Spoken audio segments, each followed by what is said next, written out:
देशातली एकूण राजकीय परिस्थिती बघता आणि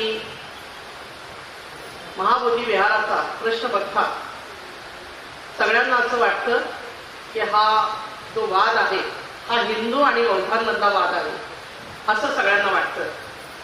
त्यामुळं इथं बसलेल्या सर्व आदरणीय उपासकांना मगाशी संबोधित करताना आपलं नाव घ्यायचं राहिलं ते यासाठी की मी आता तुम्हाला संबोधित यासाठी करते की आपण हा वाद कशाचा आहे हे मुळात समजून घेतलं पाहिजे.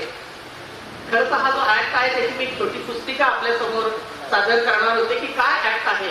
मी खरं तयार पण केलेली आहे, परंतु काहींनी मला सांगितले माझी काही मतं त्याबरोबर जोडावी आणि म्हणून मी ते आजची ती पुस्तिका प्रकाशित करायचं आपल्यासमोर थांबवलं. परंतु मी जे अभ्यासलं ते मी आपल्यासमोर मांडण्याचा प्रयत्न करेन. हा जो वाद आहे हा हिंदूंमधील आणि बौद्धांमधील